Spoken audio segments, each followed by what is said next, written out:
Welcome to your lymphatic. Let me move my, I like that you can see the screen show and me at the same time. That's nice. Let's see, make sure I'm recording.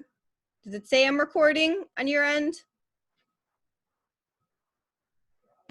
It does. Yeah, perfect. So welcome to your lymphatic system. So I'm personally very passionate about the lymphatic system. I find it very interesting. I also think it's a system we don't really know that much about yet. I mean, just 5 years ago, they discovered there's lymph vessels in the brain. They didn't think there was any lymph vessels in the brain. So there's still a lot we need to learn about the lymphatic system, and especially in how it interacts with all the other systems, such as it actually helps control our gut microbiome and discovering it helps decide which bacteria to kill and which ones to let it live. So there's so much really interesting things about the lymphatic system. So what is your lymphatic system? First, I want to say that the lymphatic system and the immune system is actually the same system. So I've heard, you'll hear of the immune system being commented more, that it's the same system. So the lymphatic tissues are a collection of lymphatic nodes, vessels, ducts, and lymphatic organs, such as the thymus, tonsils, and spleen. So even when something's going on with the thymus or your tonsils or your spleen, anything like that, the spleen is under the rib cage, the thymus is right here, tonsils at the back of it. All of that has to do with the lymphatic system. So those are lymphatic organs. And they're always located at an area that's susceptible to foreign microorganism.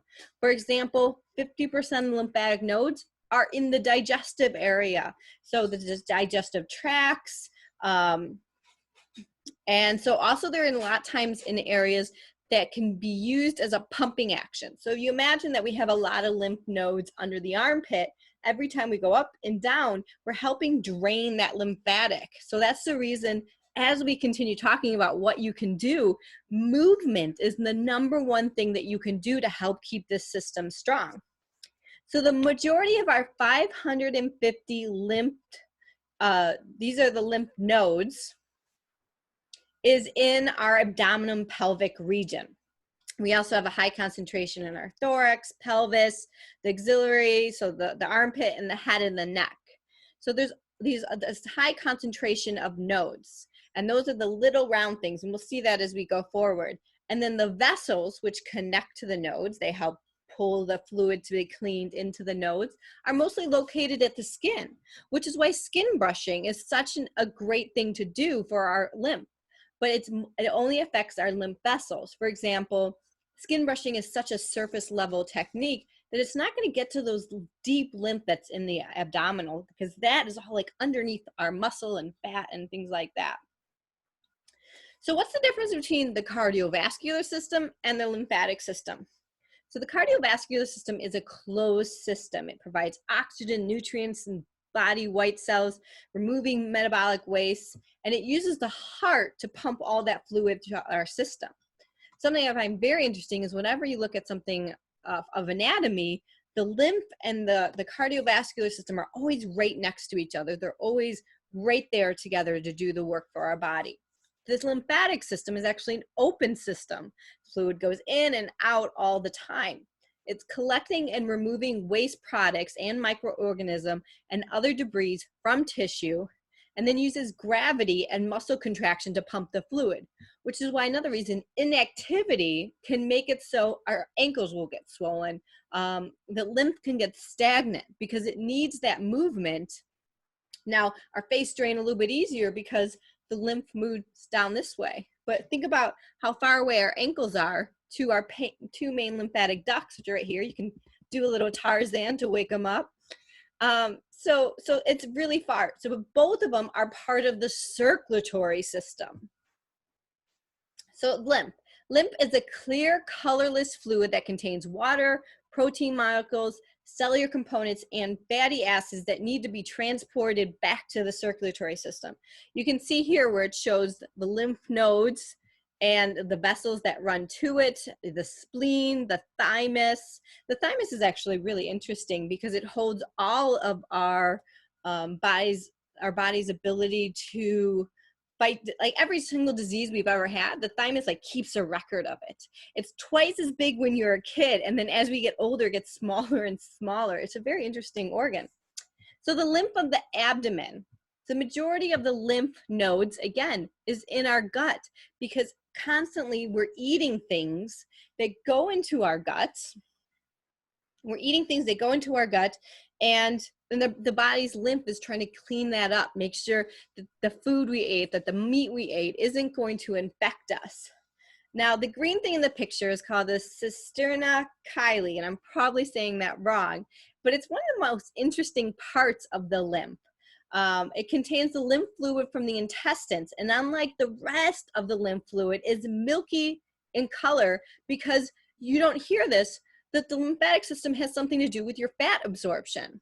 That's the reason when we talk later about what you can do to help boost your lymphatic system, that because of the cystic chyli, reducing your fat intake can actually help give your lymphatic a boost, because it doesn't have so much to do.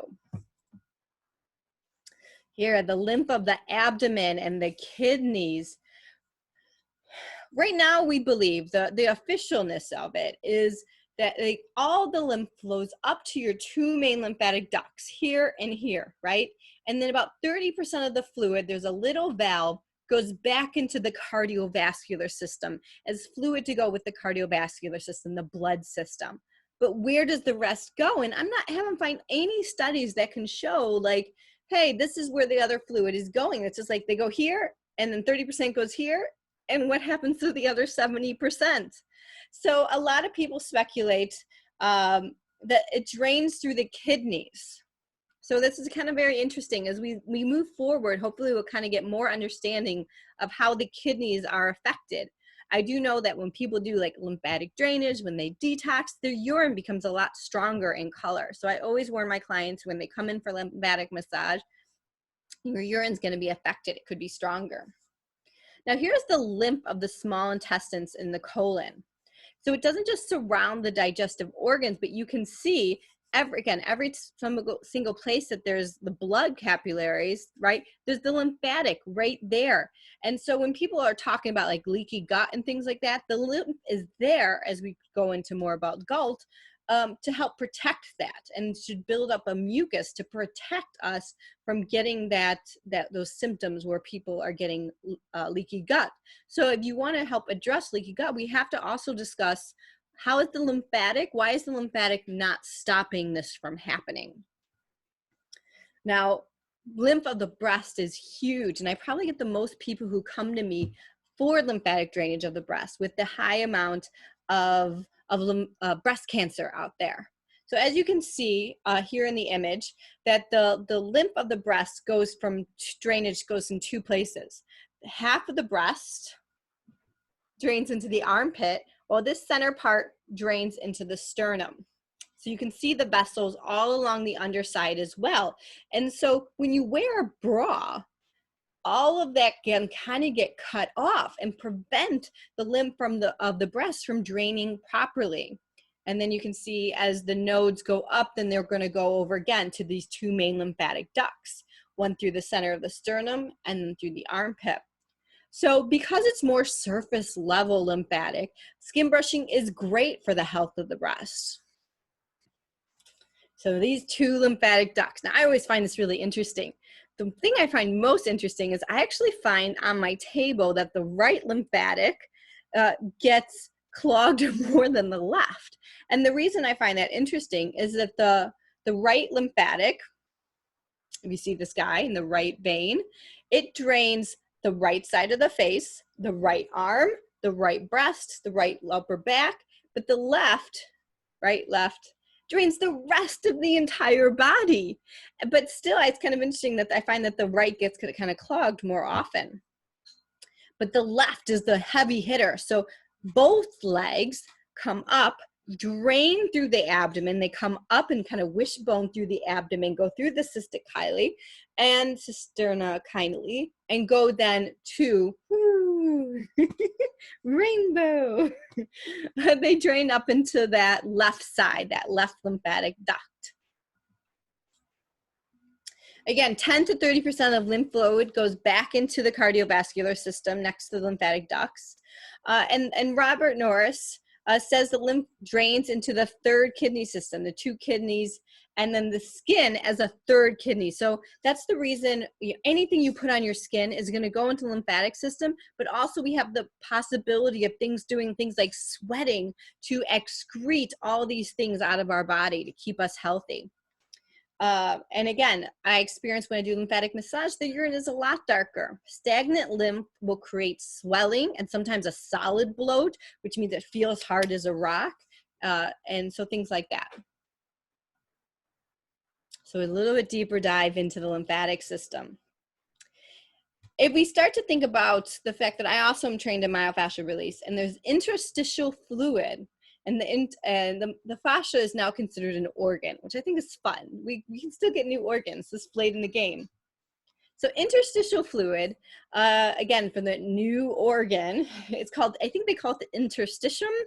I can't remember what they've called it, is the fluid found in the space in between cells. And another word for that is the fascia. It surrounds everything in the body, including the lymphatic and every cell within the body. So it's everywhere, and it's all connected from your head to your toe. So there's a French doctor out there who made a movie called Strolling Under the Skin, and you can actually look it up on YouTube, and it's for free, so you can go look at it. And it really helps make this organ come to life because it's not something we can look at once someone has died. We have to look at it in a live person because it dries out because it's all this water. So it's only going to be studied in living tissues. And the interstitial fluid of the fascia is what goes into the lymphatic. Fascia will affect that fluid from getting into the lymphatic. So think of it like you have a hose, right? You're watering your garden, and the fascia can put up to 2,000 pounds of pressure on that hose and clamp it, and you can't water anything. So the fascia can play a role into how healthy your lymphatic is as well. And then you can get things like swelling. So here's some really cool pictures of the fascia. And if you look at it, this is a constantly moving system. It looks stable, but there's constantly water running through it. You see it in the picture, the video of it.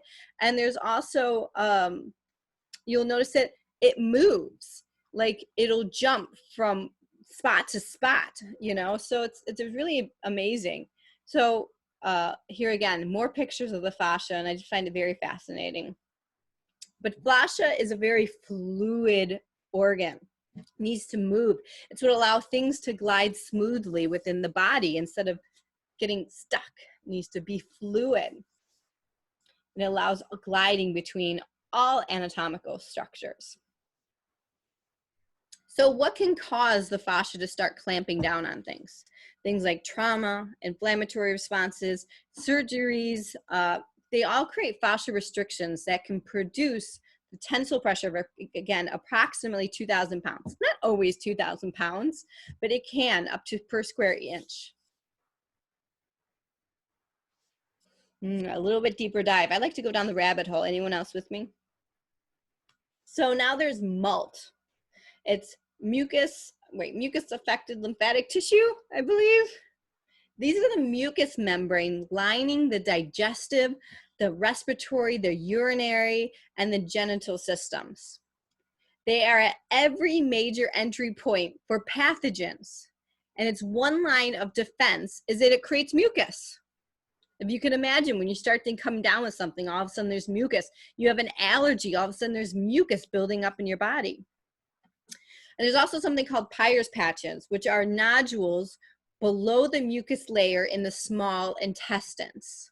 They are filled with white blood cells, also known as aggravated lymphatic nodules. They monitor bacteria population and help prevent growth of pathogenic bacteria in the intestines. Now, a lot of people are getting things like SIBO. I think that's how they call it. So when we're looking at treating, when someone's trying to, what can I do to help heal this intestinal overgrowth in my body? The lymphatic system is a system we have to include in. Why is my lymphatic system not preventing this overgrowth? And also then they alert the rest of the body that there is an invasion. So here's some pictures of the Peyer's patches. So again, when you have something like an overgrowth of unhealthy bacteria, autoimmune issues can happen when your body's fighting itself. The lymphatic system's like getting the wrong messages and things like that. It's fighting the good bacteria instead of the bad bacteria. Okay, so that's the point when I need to take a break. Where's my water? Does anyone have any questions about that before I think I'm going to turn it over to Cyndi if no one has any questions. No questions. So you can either unmute yourself. You should be able to unmute yourself, or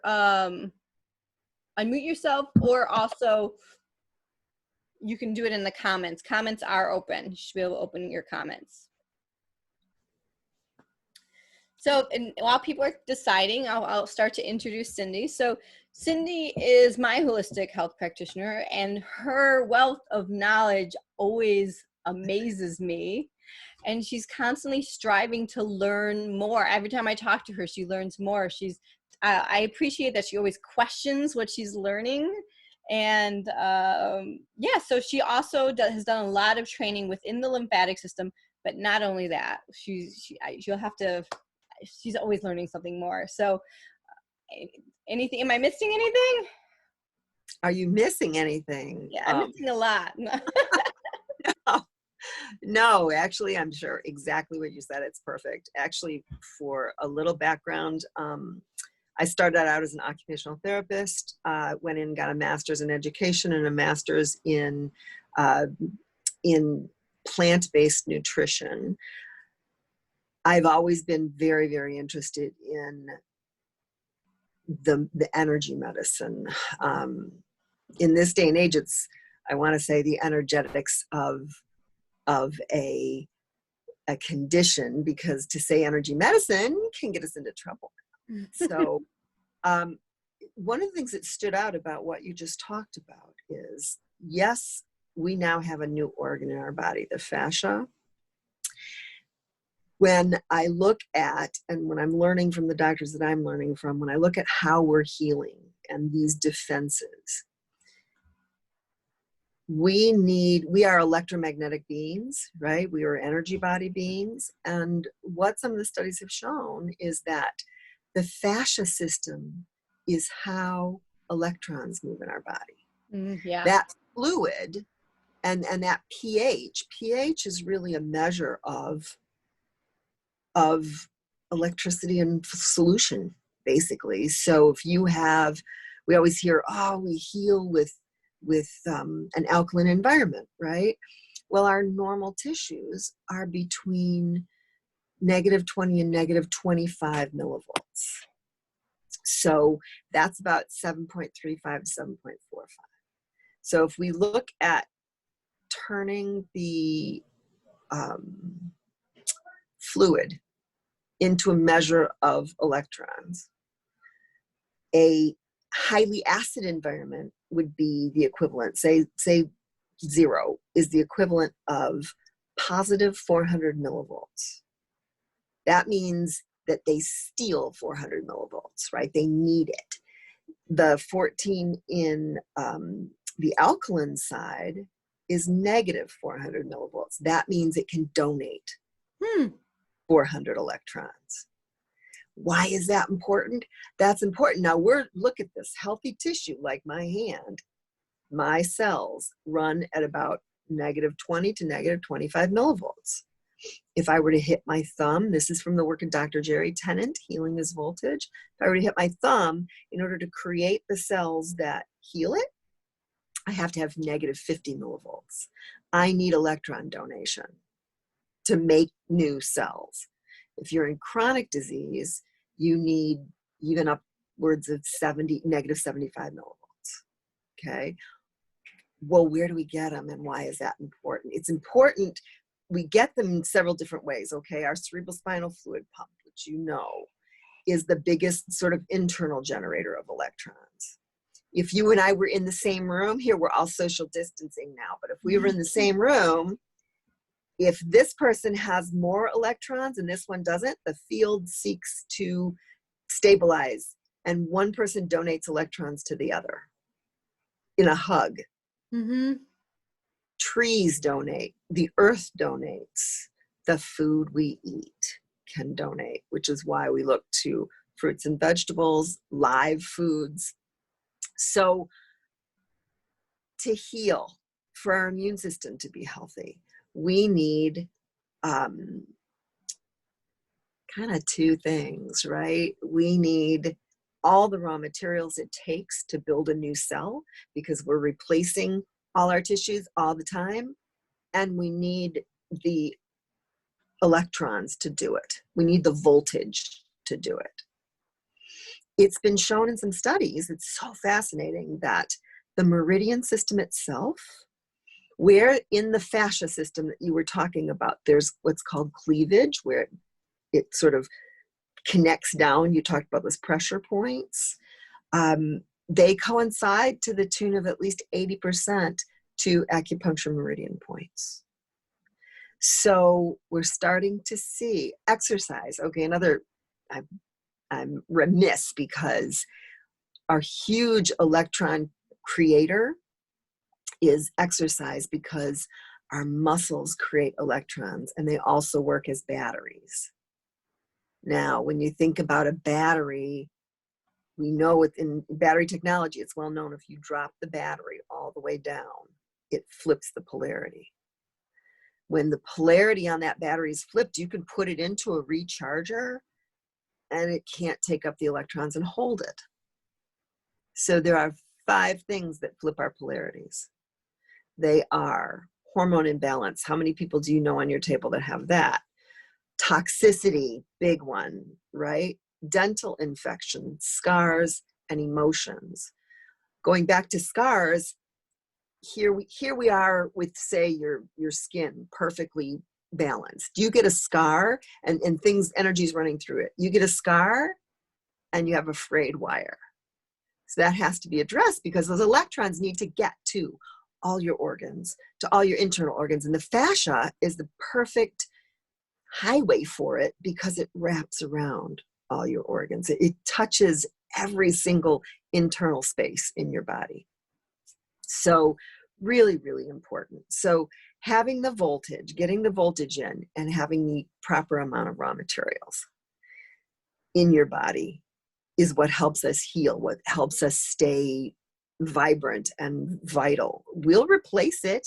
You replace your eyes your retina, your cornea every 48 hours, your stomach lining every 72 hours. We should not have chronic health moving on if we do the things that help our body. Give it the tools, give it the voltage to work. So right now, we're in this crazy kind of, we're at a place that we've never been before in the history of humanity. Now, yes, in 1918, there was a pandemic that killed a vast amount of people. The difference is now we have a global connectivity. Here we are, social distancing and removing our connections, or trying to remove connections, trying to stay away from people. But we're actually, look at what you and I are doing. We're, an hour away from each other. You know, we could be a half of a globe away from each other, and we're connecting this way. The difference with this pandemic is that the communication through social media, through the internet, has the ability to both help and hurt in a big way. One of my teachers, Dr. Gabriel Cousins, was talking about being on a 3-day, Rabbi Gabriel Cousins as well, but he was talking about being on a 3-day, kind of like a vision quest, but it was an initiation in the Negev, the desert in Israel. No food, no water, 72 hours. It was a little more than 72 hours. But he was there for this spiritual initiation, to meditate, to do the things he did. In the same time he went into the desert, a young man in his early 20s. Now, when he went in, he was in his 50s or 60s, I think. This young man of 20 went into the desert and was dead in 12 hours. What's the difference? The difference is fear. That young man walked into the desert got lost, because apparently it's very easy. I've not walked into the desert in Israel, but very, very easy to get disoriented. And the boy truly believed, the young man truly believed that he was a dead man. No food, water ran out, no way out of the desert. The only difference between those two men was fear. And what's happening right now with all the misinformation around this is people have first of all, it's hard to make a choice of who to believe or what to believe, because this is very, very treatable. There is I'll send you the link. It's a pulmonologist from, I think, Germany. It's in subtitles, but he's been in virology, I guess that's what you call it, for decades. And he was kind of looking at, well, how did we get from point A to point B where we are now? And he sort of talked about in Wuhan, China, and I don't know if this was what this was supposed to be about. Are we gonna hijack this thing? Are we really just talking about the lymphatic system? Or do we want to talk about the current affairs? You tell me, because you invited me on. I would love to hear you speak on like kind of what we can do to support our immune system during something like this. But right. But I think more people than ever need to know about the immune system, because there's so much things going on. I want to first say, I forgot to mention, there's so much doctors like you can't boost the immune system. Have you heard this? And you can, if you're going to go by the concept that you cannot boost the immune system, then you're going to go by the concept that you can't boost the cardiovascular system with working out, that you can't boost, like that then so much of our self-care is actually going to go out the window, just like any other system. This is a person who was, I'm sure, a very good person wanting to help, who was trained in a system that pharmaceutical companies create the curriculum for. So in that case, it's not about appreciating the body's wisdom and the fact that we are put together in a way that everything works together and is absolutely able to heal, versus no, we need to push the body. We need to push the body to do what we want it to do. And the immune system, we don't know how to do that. It doesn't have a pump. We don't know exactly how the whole thing, they know a lot about the immune system, but it has been studied way less than all the other systems. Mm-hmm. And maybe it does have to do with the fact that they don't know, that their methods don't do it necessarily.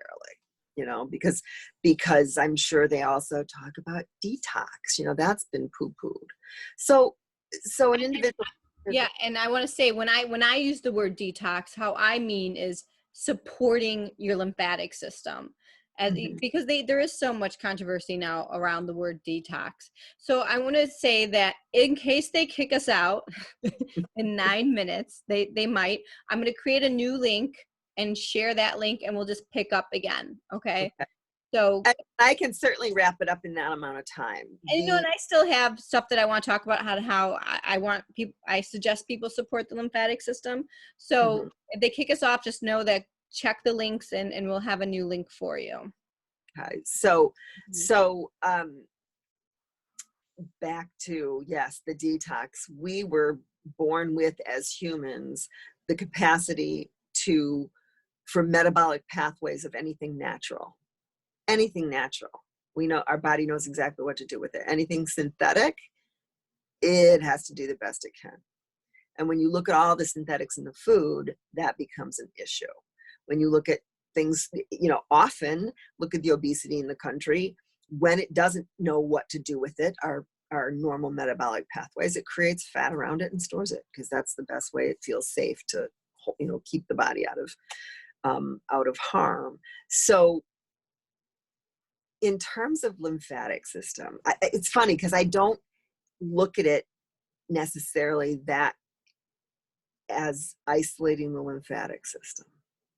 So you heard me a little bit earlier, I look at increasing pH. How are you going to do that? You're going to do it with foods in a big way. You're going to do it with hydration. It's like, I feel like a broken record, because you're going to do it because this is right. Sunlight, water, movement, right? I like for my own self, my own practice, I like having a supplement program that I know takes care of everything in the right proportion. And that's my sort of foundation brick. From there, right now, what I'm doing nowadays is I've upped my iodine intake, because iodine is, first of all, there's not a pathogen that can live in its presence. That's why they still use it in surgery in the form of betadine. So I've upped my iodine intake significantly, and I've upped my vitamin C intake significantly. 3 really big, the sort of holy trinity of antivirals right now: iodine, colloidal silver, and red marine algae. Those 3 have been highly recommended as a sort of a first defense, right? Done together. I'm privy to some discussion groups of what I feel very, very highly trained people in the medical field, brilliant people who talk about, and you see, this is where I want to be really careful, because any medicine out there, anything you do, used improperly, can be harmful, right? We talked about this a little bit earlier. Anything can be harmful. I was really upset when I saw, they're talking about COVID-19, and they're talking, coronavirus is not new. It's been around in many different forms, and every year it changes form. Because if it came back in the same form as it did from H1N1, we'd recognize it, and it couldn't infect as many people. And it wants to infect that many people, right? SARS, avian flu. There's just so many different forms of it. This is another form of it. Is it a particularly difficult one? It is. I think we don't know yet, because of all the kind of chaos. We really kind of don't know in the huge scheme of things. Is it deadlier than other flus? Possibly. Even probably because of the way it works in the lungs. Are the amount of people getting infected? I'd love to know how it relates. I just saw this morning, it said 600,000 people globally, right? Well, I know from H1N1 in 2009, there was 1.6 million, 1.7 million people before that, tanked and kind of resolved. Will we hit that? I don't know. Where were we? And does that matter if somebody's sick? No. Do we need to take precautions? Absolutely. The precautions are: build your terrain. Don't eat processed foods. Plant-based. I have to say, plant-based, because meats bring in more pathogens. Meats are more difficult to digest. You're bringing in everything that the animals, look at this, we put food in our mouth and we create cells, right, with voltage. You have no idea what happened with that animal. Was it fed GMO foods? Was it, every animal has a personality, even if we want to get into energetics. My dog's very different than my friend's dog. And that goes the same for cows and fish and chicken and any animal out there. They have their own personality. And you take that energetic in as well. And I know that's getting a little bit off the physical, but there's all kinds of things we can do. Even a thing that had come across my desk was, and I'm not going to give specifics at all, but it was using an inhaler with a certain substance in it and a certain molecule size to take this particular substance that's harmless, but it might not be harmless, which is why I'm not mentioning it. And apparently our US military have done this process. This was from somebody who was in our military for quite a while, trying to help people protect themselves from this kind of thing. Anyway, there are ways to treat it. The two azithromycin and the hydrochloroquinine,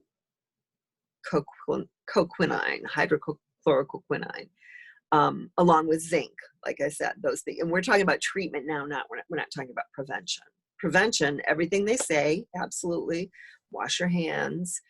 The 3 antivirals, iodine, red marine algae, colloidal silver. Add the zinc in there. That's helpful anytime that your immune system is dropped, right? Yeah, so, zinc. yeah. So, and understand that it's not something that we have to be so terrified. I think right now people are terrified of what's going to happen to the world economy. What does our society look like after this?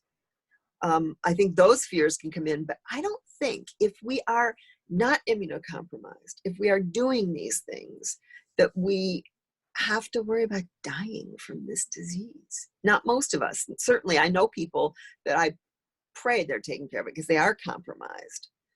But I think that we're going to get through this to the other side. And I read a quote this morning, and I'll finish with it, that said something like, in dark times, the eyes begin to see more clearly. Beautiful. It is telling us that we have less than a minute. So there's a link right now to join the next one. If you just copy that, and then I'll also put it in the other places. It's in the group chat. And so I still have some things I want to include about, and first I talked about the lymphatic system. Now I want to talk about how I've experienced you can boost it. And of course, like you said, that fear and anxiety definitely lower your immune system. And so that's one of the things that we have to work through. But I've got lots of other tools and tricks that help kind of boost your immune system, whether or not it's through a detox or just staying healthy. So we're still going to continue. And so join us on the next one. And any questions, we'll be able to answer them there too.